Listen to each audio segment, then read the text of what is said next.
All right, there we go. We're live. We're happening. We did it. We did. Not perfect, even with but crazy tech, not perfect.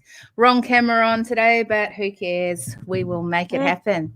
Exactly. Thanks for joining me on the decision table today. Hey, thanks for asking me. I'm literally just having conversations. I decided, I don't know about you, but last year was a few challenges throughout the year. And, it's like, I think you and I actually had this conversation. Where it was like, okay, so many people kind of think that it's going to be 2020, leave it behind, and 21, it's all going to be different, right? And so I decided, okay, you got to do something different for it to be different. I'm going to start my year off like that. And so I just said, I'll commit to having a conversation with someone new every day and talking around the issue of the new approach to leadership, right? And just getting insights of what that would look like for you or what's happening in your world and just different perspectives. Because, for us to change things, we've got to do it differently. And a lot of that comes around having a different awareness, right? And the best way I know how to do that is by having a different conversation. So, and I'm just choosing some of my friends. And particularly I wanted you today because I've got a full day of meetings. I'm full on back into it now. And I've got a full day of meetings, and I thought, who better to have but my friend Sam or Samantha Raleigh on this conversation today. And literally, girl, it's just like as if ignore the rest of the world that they're triggered into this right now, and just think of us and our conversations, because we have some pretty cool conversations, and there's no-go zones. And I think because of that, we get to sort of dive into conversations that maybe people want to have but are not having. What are you seeing at the moment, or what are you feeling? And Happy New Year. And Happy New Year to you too. We haven't seen each other because you were all locked up, which is super depressing. Only semi-locked up at the moment. Exactly. Well, we're still allowed to get out anyway. Do you know, actually, this is my first time that I've it's the first live I've done this year. I haven't done anything for 3 weeks. So, and that's something that I felt that I really needed to do because I could feel myself really at the end of last year heading into burnout. And I think it's because it was such a crazy year. And I know that, we did have this conversation as well. When everything hit the fan last year, you and I were having a coffee when both of us got a message that our team was going into lockdown within a few hours. And I don't know if you remember this, but we just kind of like bolted. I'll catch you later. We got to go. We need to make sure that we're looking after our team, make sure they could get paid because, the world was going crazy. And it still hadn't really hit in a big way in Australia, but it did within a couple of days. It happens so quickly. And I think that that as leaders, we just went, okay, what do we need to do? It's just step up, and it's just put the blinkers on. What do we need to do? What do we need to do to make sure teams looked after? What do we need to do to make sure our clients are looked after? And I felt like I didn't let that go at that high level all year. And it got to, I started feeling it in November, but it got to December and I thought, far out, if I don't take some time off, I'm not going to make it into 2021. So, and it's not just us. It's a conversation that I had with everyone over and over and over again, was that they were feeling burnt out physically and mentally. And it's because we were dealing with things that we'd never had to deal with before. So the decision process was so much harder because we didn't have any previous data to sort of back it up against. So it means that every thought you're trying to come up with, okay, well, what are the 20 different things that could go right here, or the 20 different things that could go wrong, instead of, I've been here, I've done this before, we'll just make this decision. So it was exhausting. So I haven't really hit the ground running yet this year. We have behind the scenes, but I haven't really spoken to my clients a lot yet. So I'm kind of interested to see how everyone's fared through that. Have they taken time out, taken a breath, getting ready? Because I don't and this is a conversation that you and I had, I don't think this year is going to be any easier. In actual fact, my thoughts are it's probably going to be a little more challenging because we've got, that year behind us. We're not starting off fresh. Yeah. Tanya says, oh my God, Sam, you've hit the nail on the head for many business owners and entrepreneurs. Here's the thing, right? Like and I think that's the whole crux of it was we hit this, okay, we have no idea what the path is, but as leaders, we got back up and we just hit it at hard pace and knew we had to give hope for the future and hope for the rest of the year, if not going forward, all the pathways ahead. How do you think that that's sustainable? And what are some of the things you're thinking of?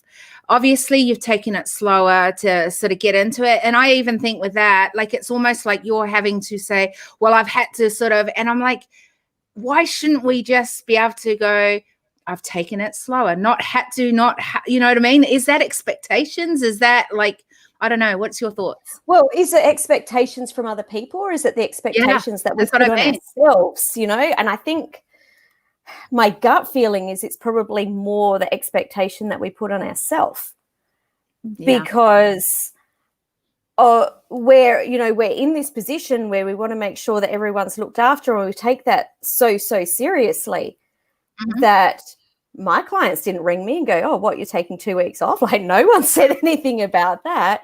I'm also very aware that, I've been there for if anyone needed to reach out, and a couple of people did, and that was fine. But it was quite kind of more on my terms, I guess, because I did need to take that time out. I think so. It's was us. it actually how to? Yeah, I was going to say we're the ones that set the boundaries. So. I love it that you said that we need to take a different approach, and that's something that Leon and I, so I'm in business with my hubby, we sat down over the Christmas break and went, all right, so what do we need to change? Because we can't sustain the way that we did last year. And it wasn't that we set out to do last year the way we did. Like, I even had a couple of people say to me, oh, but you delegate so much, you've got team, like, what's your problem? Well, onboarding 13 new team members in 1 year, let me tell you, that is not an easy feat because there's a lot that can break when you're growing that quickly. So for us, 2020 we're in a really awesome situation, and we're so blessed that we weren't, in a position where some other businesses were, where, hospitality, for example, we're not in that position where things just sort of get taken out from under our feet. We had a huge growth phase, but that has its own challenges. But we did have to sit down and go, all right, well, let's take a break, because it's very easy to keep that momentum and to keep that crazy speed and to keep that up. And it was like, no, stop, breathe, walk away. Let's look back with fresh eyes. What needs to be different? And one of those was definitely setting our theme. And I know you set a theme as well for your year. And we've been doing this for years and years. What's your theme? My theme's flow, because I felt that last year was so, it felt like nothing flowed last year. Because we were just moving so fast. You got it done. Totally got it done. And you made amazing steps forward, but there wasn't that beautiful flow. I always say effortless flow. I want effortless flow in my company. I love that effortless flow. That's beautiful. Where we felt more like we were in like a go-kart at the top of a really bumpy mountain that had no brakes, and we were just going down and hitting all those rocks, and it felt quite... Which, by the way, can be a little bit of fun at times. Come on, let's get real.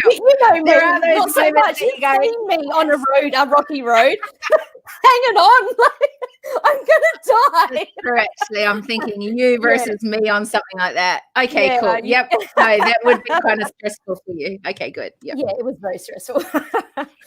So it was sitting down and going, all right, well, let's start off with the theme. What do we want the theme to look like? And like I said, we've set a theme for years, but it was you that helped us a couple of years ago when you just gave it even more clarity by saying, it's that lens that you look through and make every decision through. And that's helped us to make that theme, I feel, even better and more aligned with what we're doing, because then we're able to ask ourselves questions. So if we're looking through, this theme with our team, or this theme with our health, or this theme with our relationships, flow with your relationships, health. Yeah.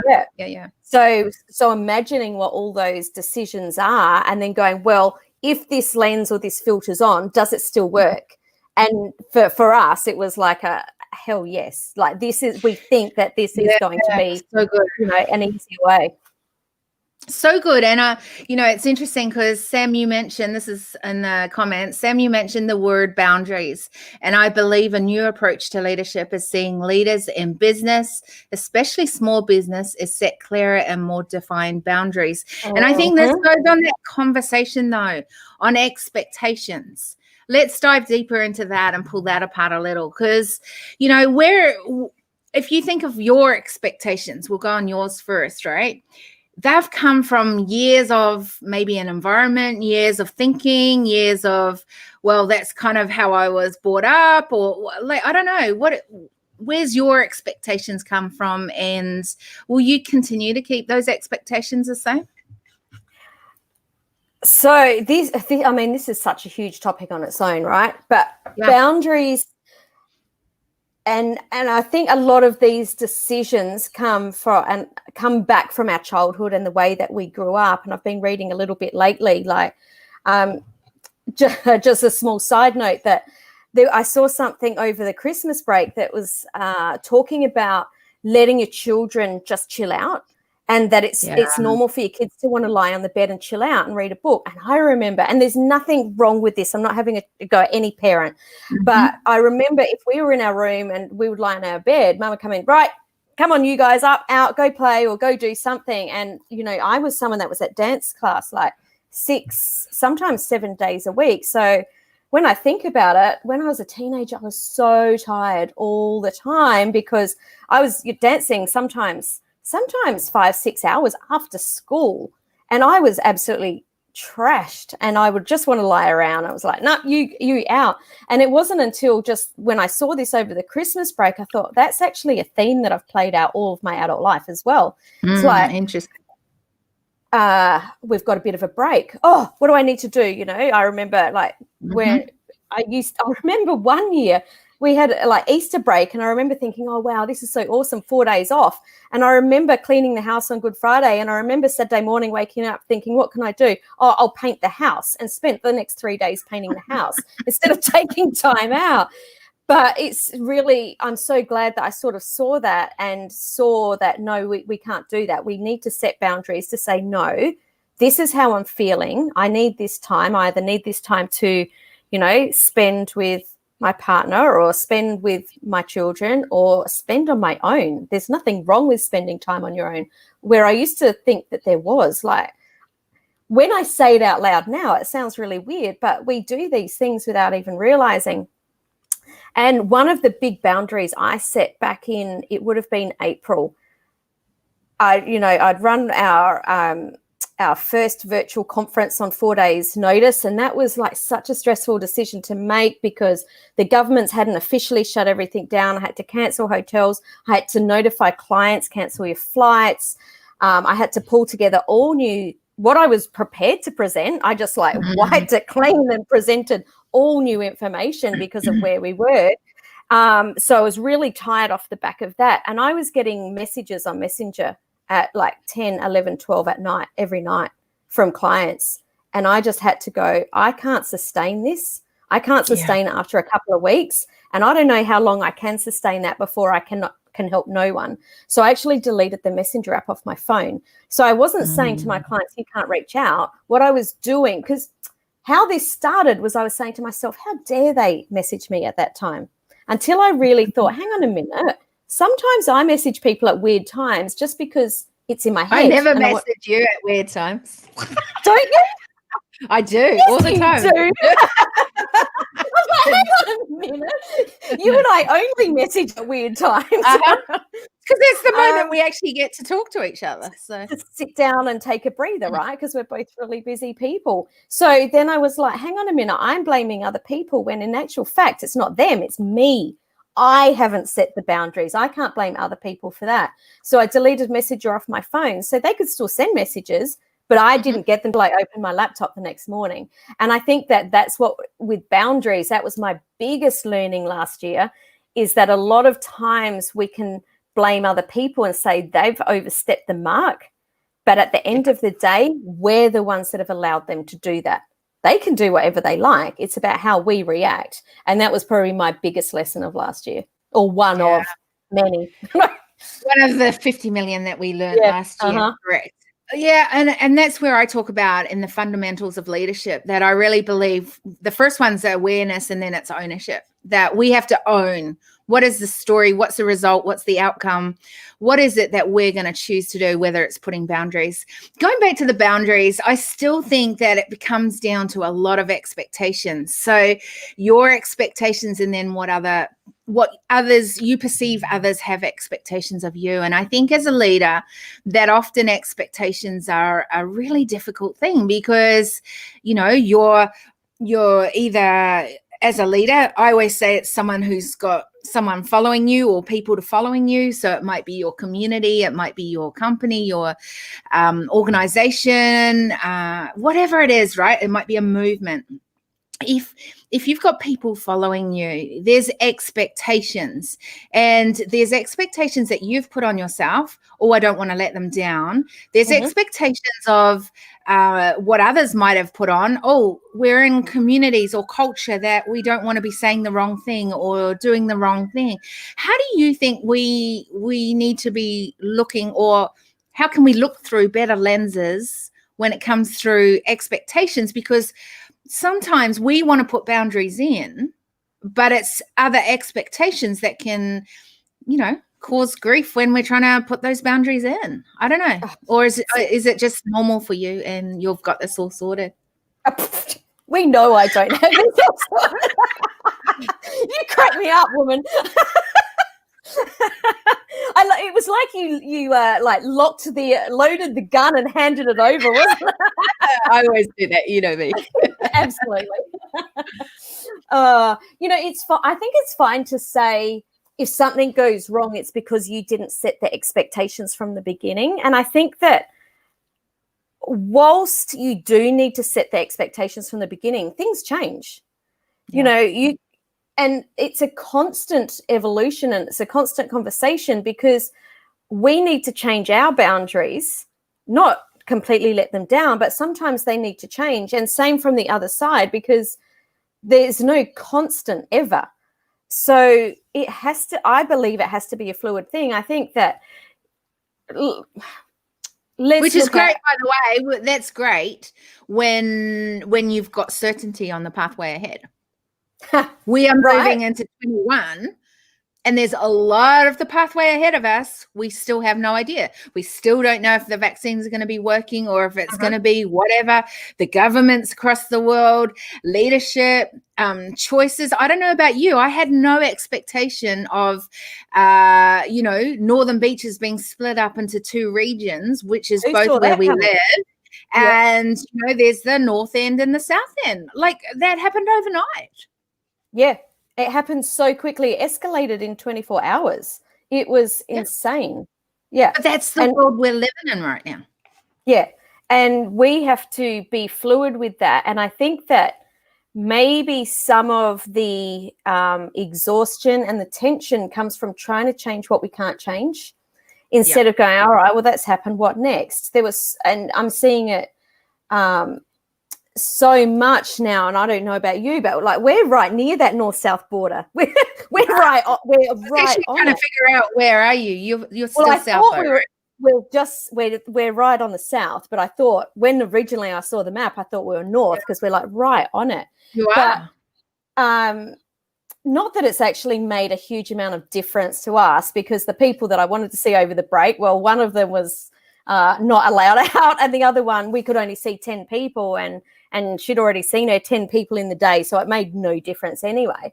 But what I'm seeing now, and where I was going with that, is so much angst from, the north to the south. And I'm like, wow, that happened really quickly. Where did that come from? We're residents of the Northern Beaches, and this is such an awesome community. It's such a tight community. And it was really weird for me to see some of the, you're from the north or you're from the south. I'm like, how quickly did that happen? Just by someone saying there was a boundary that's actually not even there for real. Do you know what I mean? I know. Just crossing this the imaginary line. Yeah. Yeah. So I think that as leaders, at all times, we've got to take a breath and go, well, there is no certainty at any time. And, we have to be willing to pivot in a second. And I guess that's where I was saying before, we've got to have boundaries, but they've got to be fluid.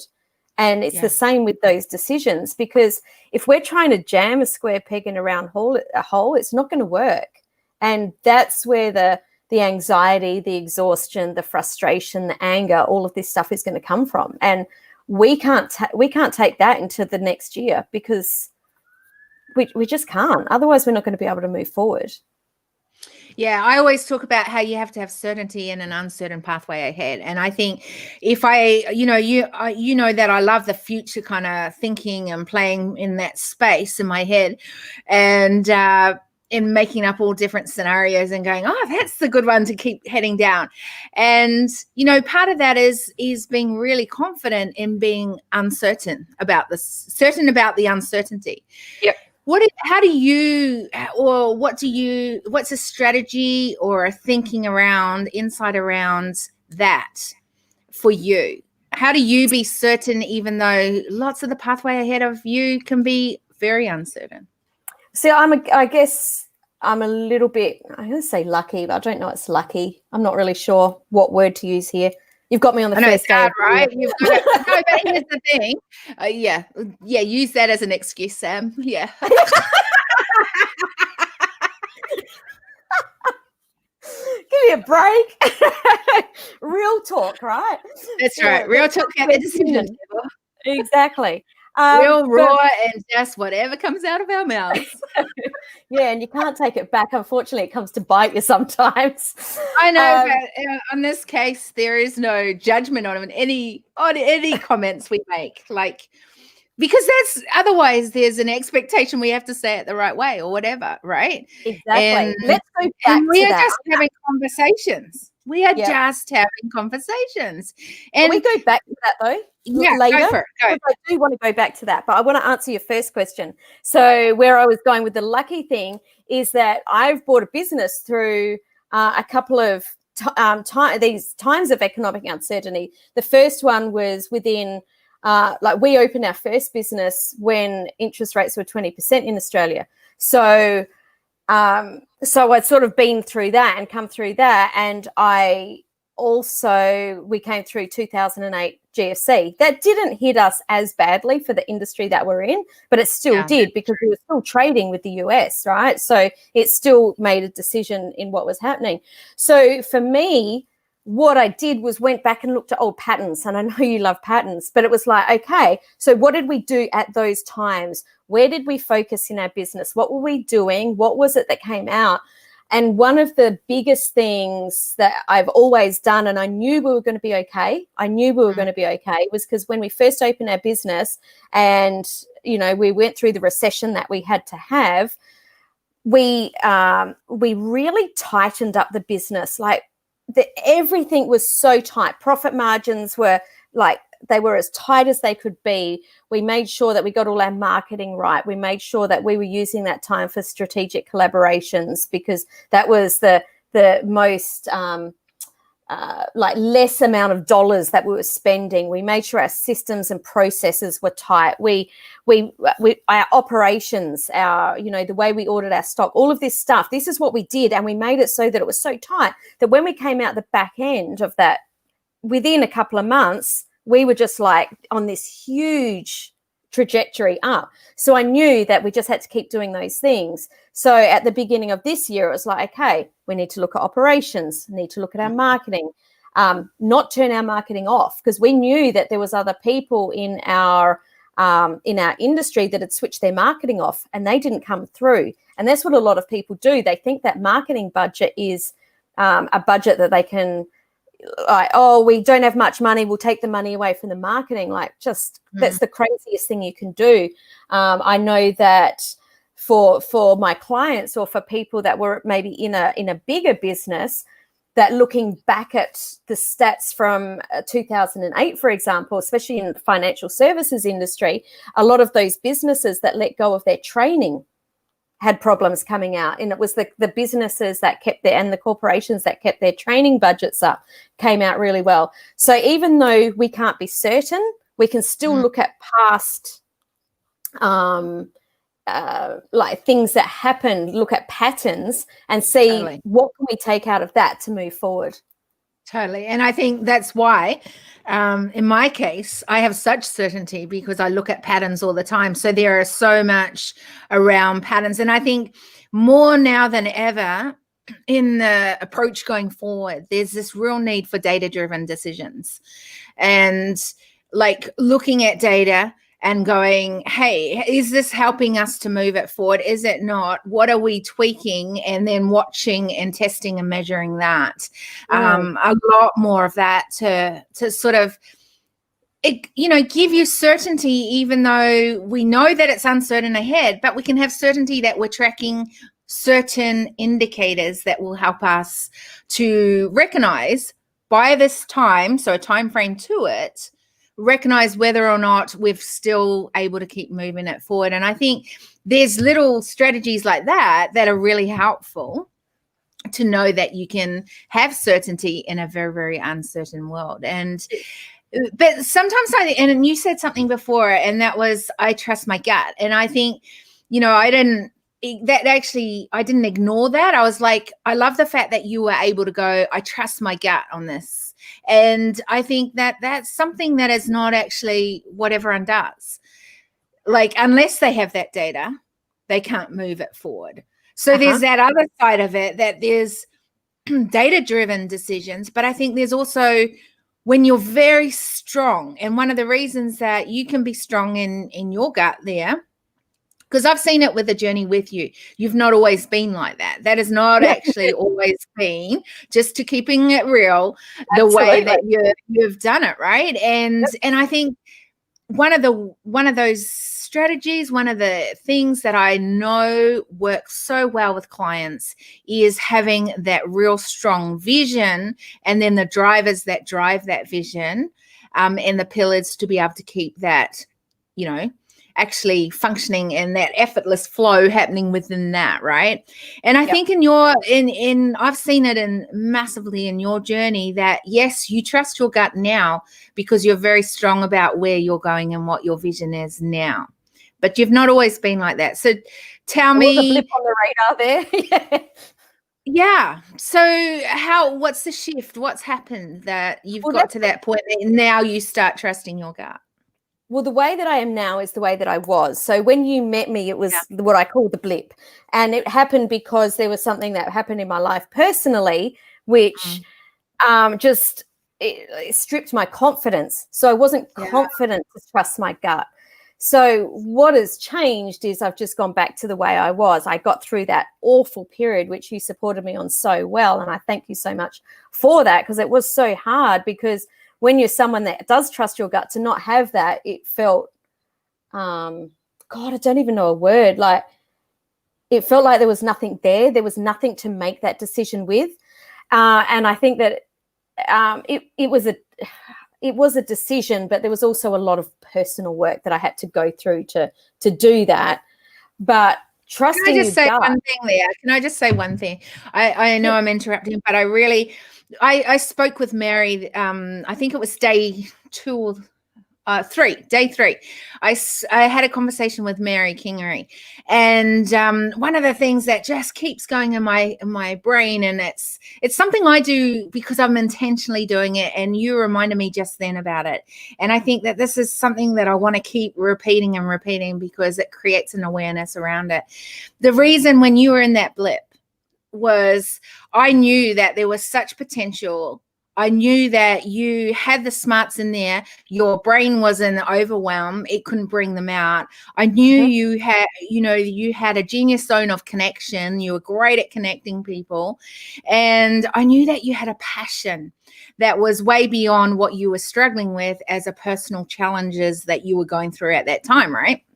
And one of the things that I spoke on with Mary was around addictions and things like that, and seeing the person as an amazing person that has values that is struggling with addictions, not seeing addictions and going crazy person, like I probably can't say some of those words because I'll probably bite me in the butt and people will go, why did you say that on live camera? So I won't say some of those things that I was just about to say then.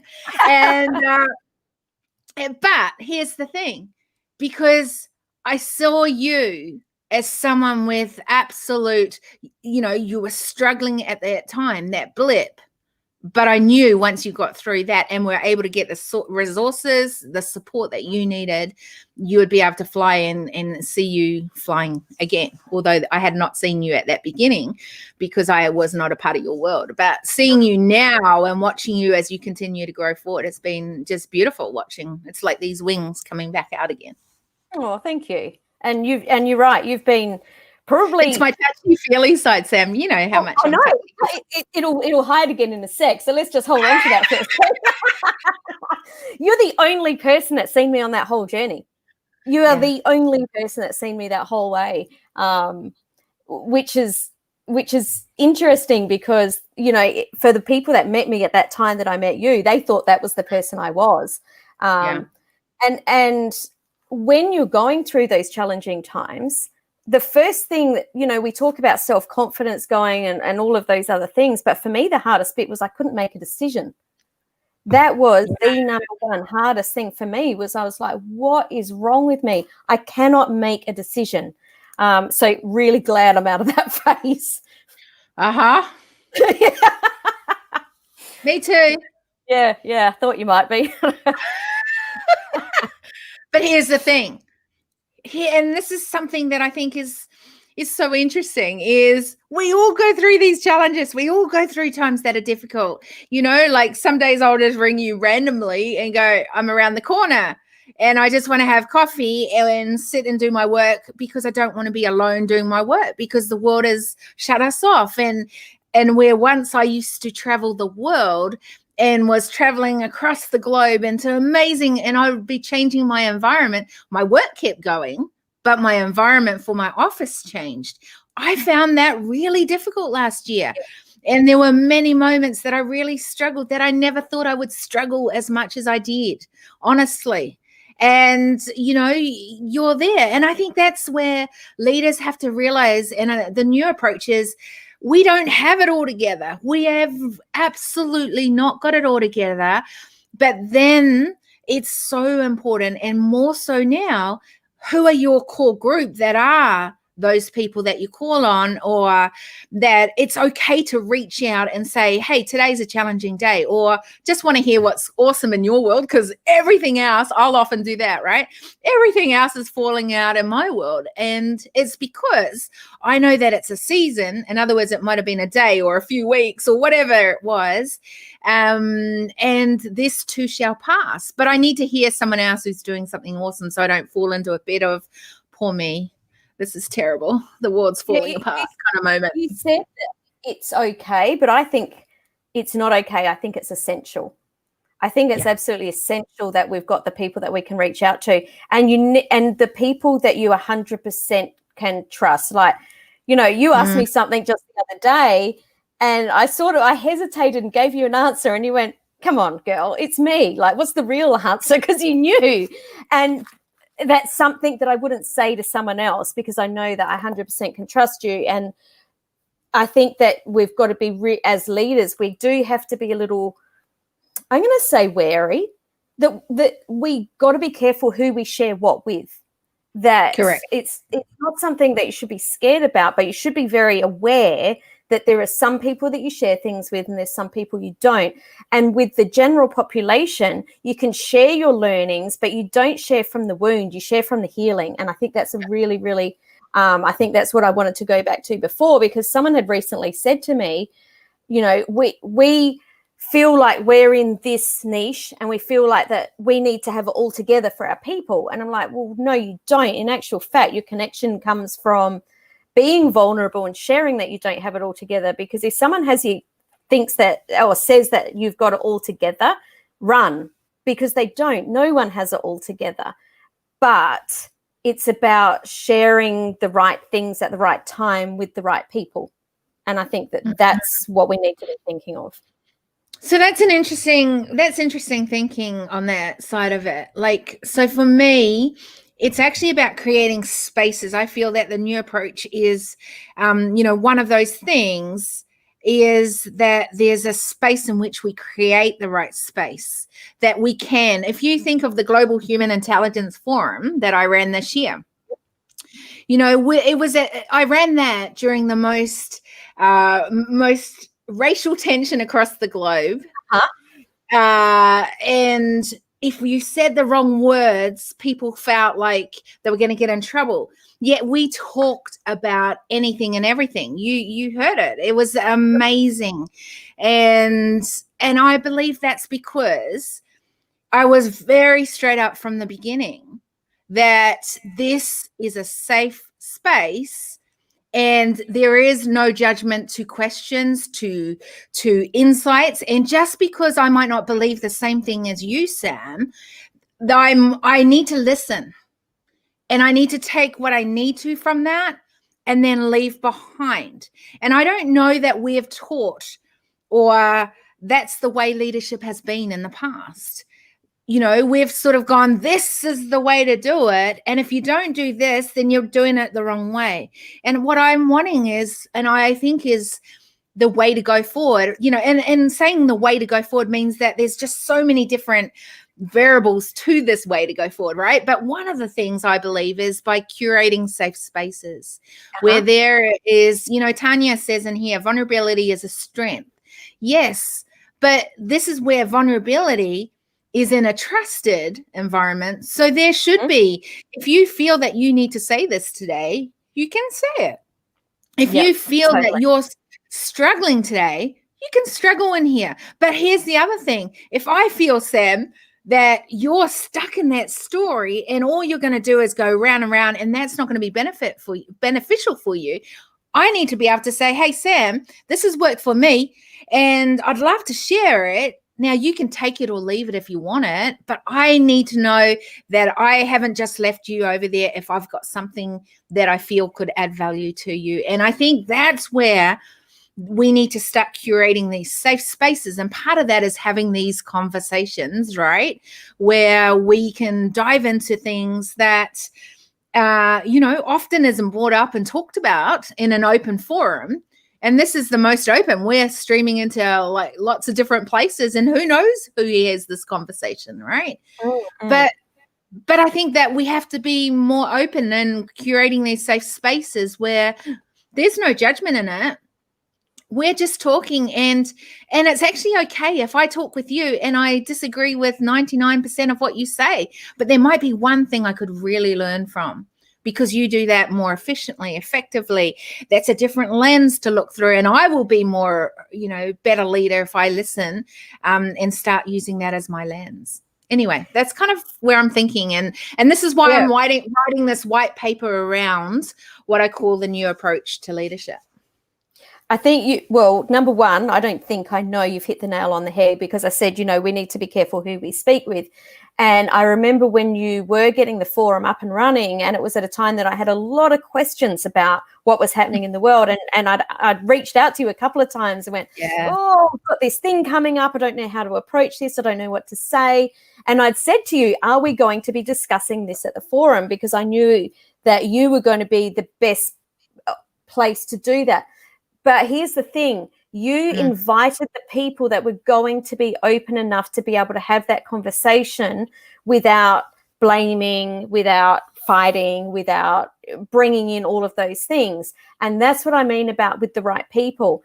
If you want to see you mean my speakers, like who I invited in as speakers? Also the people that you had as part of, just everyone that was there. It was okay to ask a question and have someone answer it. That was a burning question, where in some other forums or spaces, you would be afraid to ask that question. And rightly so. We, so why are they different? Like, how can we make other spaces not so scary to be able to do that? Like, what was the difference, and how can we now take that forward and learn from that? Because I think that there's that pre-frame of you. It's not just something that happened at that one time. You are talking about this all day, every day. We need to be having these conversations. We don't need to agree.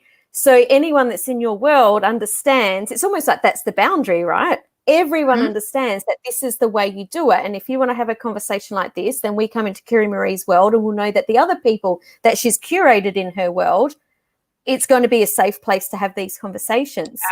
Yes. So it's how we live life and the way that we speak our truth, and it's the way that we speak from our beliefs every single day. It's not just a one-off event that occurs. It wasn't just the forum that was one day that you ran and we all came to. It was you speak this way every day. So you've created your community. You've curated the way that we think. We know that we're safe in there. So it's not a one-off event. Interesting.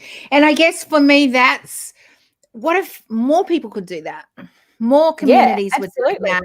And that's where and that's my theme, is to see humanity, right? And seeing humanity is like seeing humanity as stakeholders, in my case, at the decision table, right? And I think, it sounds such a big thing for a lot of people, going, wow, that's so great, humanity. And I'm like, no. Like, I get that we bring so many distinctions to the table. I always say this, and that I don't talk about diversity because I think that brings division, but I do talk about distinctions. I think, we all bring amazing distinctions to the decision table. And yet, the one thing we do have in common, whether we think differently, have different beliefs, different value systems, different challenges that we might be going through that day, whatever it is, different ways of running leadership, communities, whatever it is, businesses. The one thing we have in common at that table is that we're all humans. And so, like, seriously, like, it sounds so A plus B equals C to me, because I go, well, if that's the case, you're a human, I'm a human, and we can agree on that, Sam. I always say that, that is one of the things that I always begin with, because like, that gives us a starting point that we're actually all the same. Yeah. We're a human. And what if we started seeing humanity as the stakeholders?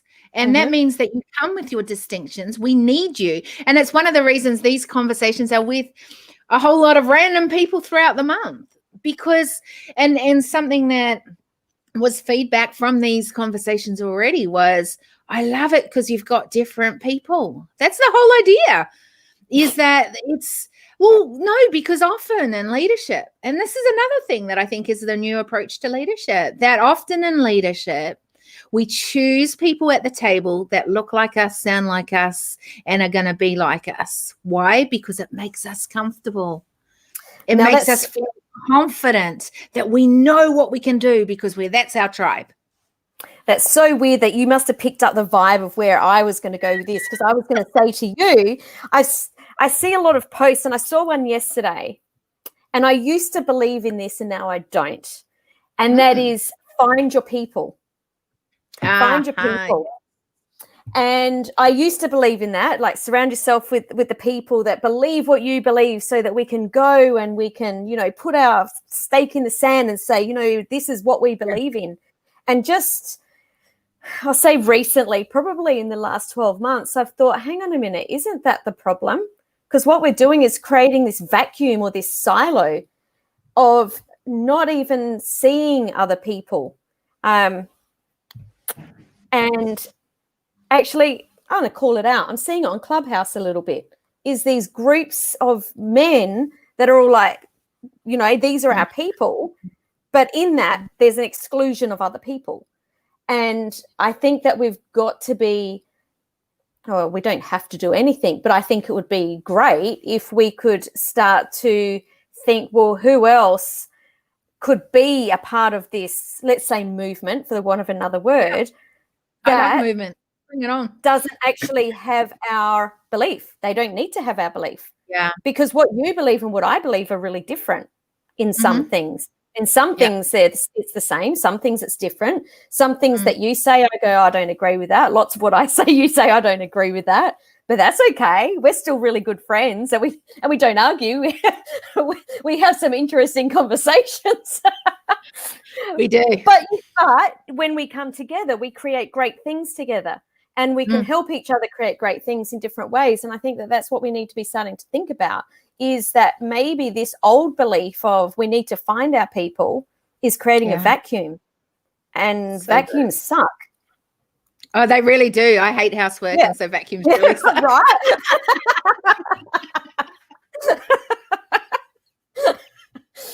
That's not the vacuum you were talking about just then?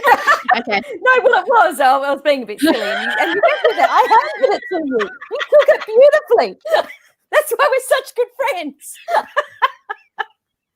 But it's also, you know, what's really funny is people go, you always have so much fun. And I remember when I was going into the global leadership space, and I was like that little kid standing at the edge going, I don't know if I'm going to go over that edge. It sounds a bit scary. And I was like, can I be me and amongst, you know, these greats? Because there are some phenomenal greats out there, I have to say. But they are the most unbelievably human beings, like human beings, you know what I mean? Like they are just so beautiful as people. And what I realized was, and one of the things that everyone kept saying was, you have so much fun. And I'm like, yeah, because if I'm going to do this journey, leadership's a journey and it's going to keep going. I've got to have fun on this journey. We've got to laugh together. We've got to cry together at times, I've noticed as well. And we've got to enjoy this journey. And I think that's one of, you know, we talk about that as our friendship, but it's also been part of the thing that I hold on to in our friendship is the fact that we can laugh. We can disagree and then go, oh, that really was really deep, wasn't it? And that's exactly how you do it. That conversation's done. That's exactly how you do it. It is actually, isn't it? It is. But and be okay with that too. Yeah. And it's the being okay with it part that means that we can have the conversations that need to be had, you know, the topics that need to be done. Yeah. You know, you said something interesting, and I think that this is part of this new approach to leadership is and more so now. And you know that I am writing this book called Isolation. I'm only laughing because we was been writing it for a while. Correct. So yes, so I struggle with saying that because I began writing it almost, I don't know, maybe 2 years ago now. Who knows? It's pretty close to it. It was 3 years ago we started. Don't say that to me. Don't say that to me. That's just painful. That's really painful. But the crazy thing was the title of the book was Isolation. And now I feel like everyone's going to think that so there we go. Expectations that everyone's going to think, oh, she's just written it because of the, you know, COVID and all that. It's like, no, it was one of those epidemics I saw through not just leadership, but humanity as I was traveling the globe as a nomadic CEO for 3 years. Like I literally, as I was gathering my insights from the traveling, that was one of the things that I saw stood out more than ever was the isolation and what that was doing within communities. And I know for me, my solution on that was collaboration. And so now I'm building everything around my company around this whole collaborative examples and role models and case studies of how we can make collaboration actually literally be the solution as a globe, right? And part of the thing that we're working on and seeing how that'll play out on is human connection, and that is a community group, a community, or a group of leaders to come together and to have more of these kind of conversations, and to have the support within that to be able to be able to be better leaders. That sounds weird. That's why I kind of struggled with saying that. To be, I don't know what it is. It's not better, because of course we want to be better leaders, but it's supportive with each other and collaborate with each other. But I don't know. How would you say that? Like it's not just supportive. It's what am I looking for? Tell me.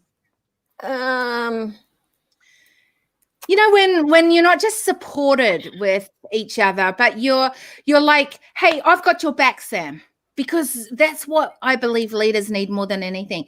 Other leaders having their back so that we can celebrate. Here's the thing. Here's that little thing. We can celebrate when you have wins and get excited about it. And when you're going through the challenging times, we've got your back. We know you've got this. Is there something that we've done that could be supportive to you in this moment? Yeah, it's that journey, right? Yeah, absolutely. And it's at all times, because as humans, we have up times, down times, challenging times.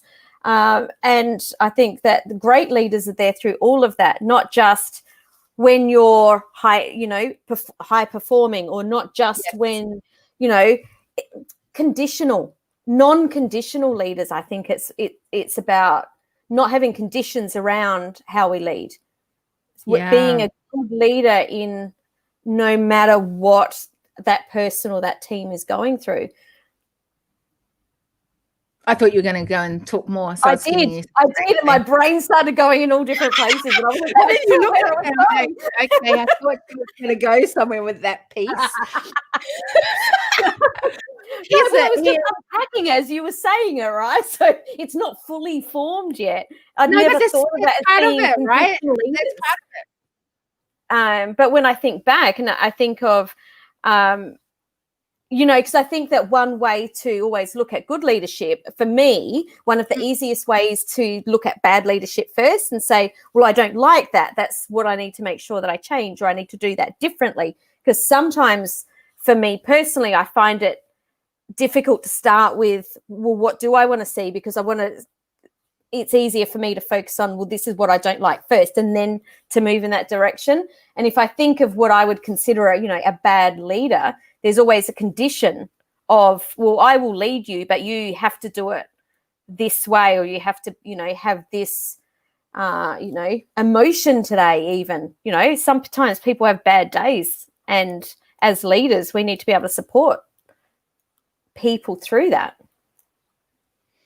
Yes, we do. I'm listening. I'm just letting my meeting know that I'm running late. You got a meeting in 4 minutes.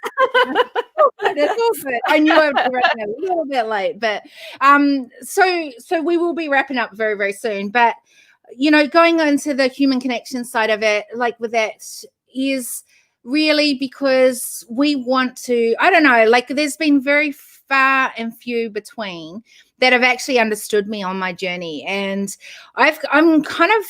I talk about mental toughness a lot, because it is one of the things that has helped me to grow resilience through this journey of leadership.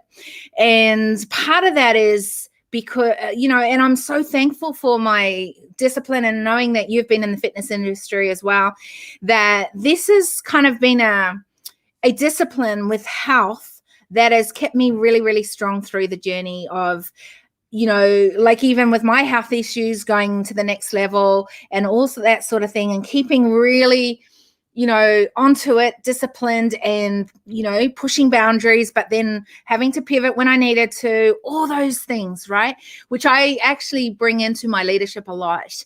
And I think that that's what in human connection is, that mental toughness of being able to do that journey, but to not have to be doing it on your own, which is, I'm lucky because I was able to do it on my own and fight through to find out what it could be if I do it differently, even if it's not the same as everyone else. But not everyone's got that capacity or had that capacity or know how to do that. And I really want to be able to curate another safe space where in human connection it's a safe place, whether you're a beginner leader wanting to be a leader, or you're at the other end going, hey, we run amazing things across the globe, but I just want to know that there's people who have got my back as I'm taking it to that next level. So I don't know.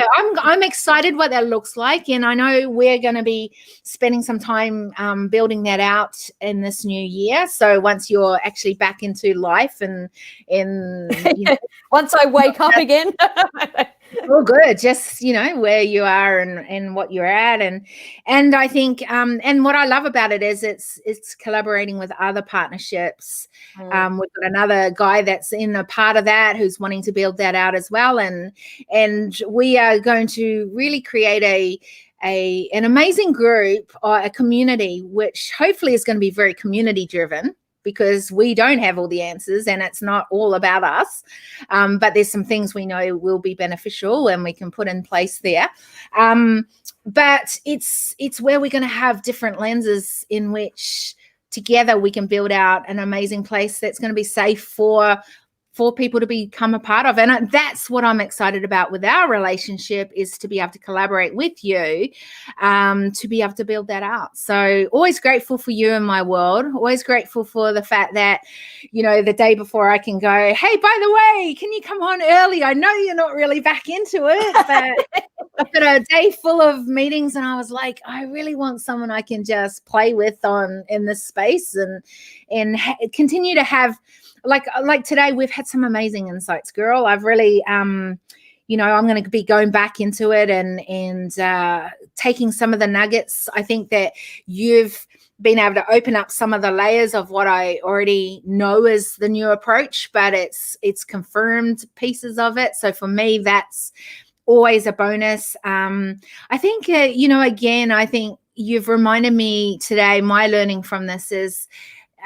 you've reminded me of the fun of the journey and having that importance of enjoying the journey as part of it, and knowing that we can laugh at ourselves. We can laugh, we can go deep, but we can laugh at ourselves. And that's what I love about what we do so much, that we can go super deep and then just ridiculous laughing. And I think that if we had that safe space to do that with more people, then exactly like you said, we would all get more learnings. I walk out of our conversations with my mind blown often, but also with sore stomach because we've laughed so hard. And I think that's great. Yeah. And imagine, because that refuels us. So I think that that's part of the new approach, that if we were to be able to do this as leaders, that people will feel more refueled, because the journey is long and it is hard. So remember how I asked that question, how do we sort of sustain it? And I think that this is part of the key to sustaining it, is being in environments where you can laugh, you can cry if you need to, you can, go deep, and you can talk very light, because we do that occasionally too. Really light, just to say, honest on that one. So what's your thing that you're taking from this conversation today? I think it's exactly what I take away from all our conversations, that we do need to create the safe space to have these conversations, and we need to continue to collaborate and find people, because as you say, and as you've been writing that book for such a long time, that in this really connected world, a lot of us can still feel super isolated, and that as the world, and I'm feeling that it is going to be a challenging year. That doesn't mean, I'm not saying it's going to be a bad year. I'm just saying it's going to be a challenging year. It can still be a great year, but we need to be fully aware that it is going to be a journey. So collaborate, find these people to have these conversations with, because exactly like you say, it's that feeling of light, and you walk away from these conversations, whether you've needed to unload something to be able to move forward, or to get a learning, or to have a laugh, whatever it is, so that you're motivated, re-energized to be able to move forward. I think that it's really, really important that we connect and collaborate. I think they're the two major takeaways: connection and collaboration. Yeah, love that. And if anyone wants to get hold of you and find out how to laugh more, you can find me at SamanthaRiley.global or my podcast, Thought Leaders Business Lab. Yeah, legend. Which, I'm going to one day actually do a podcast. Yeah, right. How long have I been saying you have to do a podcast? Yeah, Sam. Yeah, it's coming. It's coming. I used to say so is Christmas, really but now I'm is. saying so is the end of the century. It's Christmas this year, so I've got a little while. I'm good. Yeah. And I actually, it's coming. It's I even did the branding for the cover for it. So there you go. Excellent. So it mustn't be too far away now, right? Good. So I love how Tanya, just finishing up now, Tanya said, it's an I've got you approach. My client says it's a big part of their success is knowing I've got them no matter what. And I just want to thank you for coming on. We have each other's back, and that's really important, I think, even more so as the world is changing.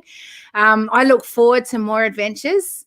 I still have very much the cold adventure but amazing adventure of your wedding.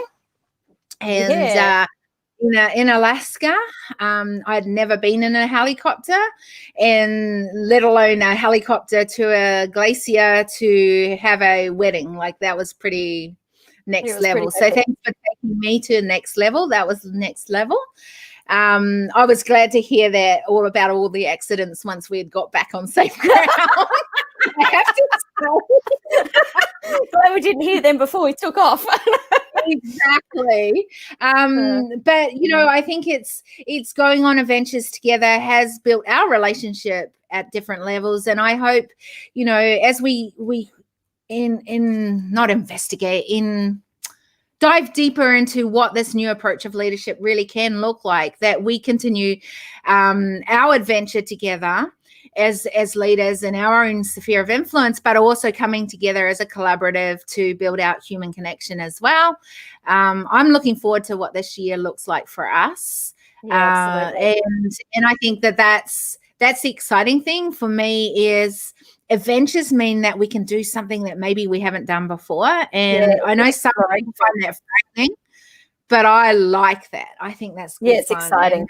And that's what I'm looking forward to with us. So thanks for being here.